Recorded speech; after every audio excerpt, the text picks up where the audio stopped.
Hello, future people, and welcome to Great Uncle John's weekly video log. This is Monday, August 13th, 2018, episode or week 32, I believe. I'm a day late getting this out. I gave myself 24 hours on either side of Sunday to maintain my self-imposed challenge of vlogging once a week, but life happens frequently.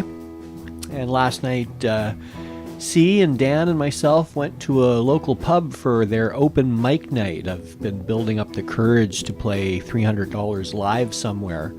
Not because I think I'm all that, but more of a bucket list, want to experience it sort of thing. I'm a natural introvert, and that sort of public self-expression and probable humiliation has always been difficult, but as I age, I get sort of less apprehensive, I suppose, about those things, and I know what outright doesn't kill me, such as skydiving, is within my wheelhouse. So an open mic might be coming up in my near future. So we go to this open mic, and the organizers really just sort of put on a mini concert for themselves. There wasn't much of a shout out to the audience to become involved or to get up and play. I guess because I'm an open mic virgin, I didn't get up there and look for the sign-up list, but next time. It's been hot here. Seems all summer long it's been hot. Days of sweltering heat, followed by a couple of record-breaking rainfalls and hail and sudden winds, and then more days of sweltering humid weather. I've been in the Ottawa area 30 years, and it's a swamp. It is hot and humid and full of mosquitoes in the summer and cold as ice station zebra in the winter. And when we have these magnificent springs and falls, I actually love the weather here. 4 distinct seasons, each one being best in class, I think. I find the timing is shifting, however, from anthropomorphic global warming or not, I'm not sure. I think it is. I believe the news that tells me there's a consensus. I think it's real news. But how are we seeing it? Well, winter's beginning later, I think, and spring is a bit fuzzy coming in. And we do get these extreme shifts of heat and sudden stormy weather. Maybe it's always been like that. Maybe we're just painting this into our imagination, but I don't know, something feels like it's a little different in the environment. In provincial politics, Doug Ford launched his Buck a Beer scheme. I'm not even sure how it works, really. It seems like communism for alcoholics to me. It was certainly a distraction from the announcement that Ontario disability pensions would only be increased by 1.5% and not the 3% promised by the previous government. It doesn't seem to be going over well in the population at large or in the brewing community. I believe there are some smart people around Ford, and I don't think any reasonable person wants to see a government fail for partisan political reasons. If Ford can govern the province well and maintain some stability, oh God, who am I kidding? Not you, future people. You already know how the Doug Ford saga ends. I hope it turns out well, but so far it hasn't been promising.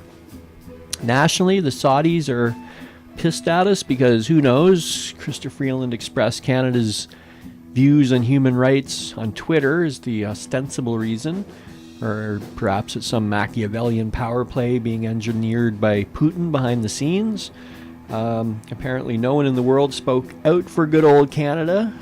Good old, we'll help you guys out any old time, Canada. That's no problem, USA. We'll still be a safe harbor for your stranded planes and the like, and not an issue, UK. I know we were close last century, but we've drifted apart a bit. So the Europeans are going to look into it. So thanks, Europeans.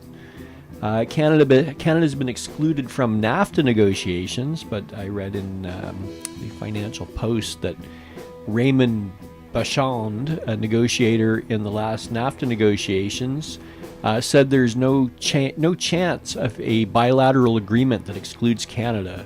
bilateral agreement meaning between Mexico and the United States, because they've been meeting behind Canada's back for the last couple of weeks. So he's saying that's not going to happen. Trump is just blowing smoke. It's not legally possible for him to have a bilateral agreement. So I suspect he's correct. I guess you know if he was correct or not, future people. Down in Trump land, I've ordered Omarosa's book. Omarosa, she seems to be getting beaten up pretty badly on cable news. MSNBC, who I listen to most often, they were pretty harsh on her over the last couple of days, calling her motives cynical and questioning her credibility. She has tapes, and we've heard a couple of them over the last couple of days of General Kelly firing her, and Trump pretending that he was sad about it in a phone conversation. Some are fussed about that. They say if she was so offended by what Trump was saying and doing all those months, why didn't she leave earlier? And her response to that is if she left, there would be no black voice replacing her close to the president. And it turns out she was correct. Trump comes from a place of corruption, and not just run-of-the-mill corruption, but this sort of Dante-esque corruption. And I want to hear what Omarosa has to say about it, her point of view, her close-up opinion. I've paid for it. I want her to spill the beans. If there was good things to say, she would tell us. I haven't heard about any insider books spilling the beans on Obama yet. Her recollection will have been more carefully vetted for you, future people, but I am confident she will capture the essence of the Trump White House, much like Fire and Fury did back in January. I'm sure he got some facts wrong, but I think he generally got the picture right, and I think Omarosa will probably deliver about the same. So that should be my mailbox by Wednesday. That's some of the New World things are good things. I do like ordering a book and getting it 2 days later. Anyway, back to my weekend world. By next Sunday, I may have a good chunk of Unhinged under my belt to share with you. I may be an advantage, as I really don't know much about her story. I've never watched The Apprentice and was only marginally aware of her when she was in the White House. She didn't really pop onto my radar until she was fired. So I'm going at this fresh. I'll see if it is a page turner or not. You already know if it is or not, future people.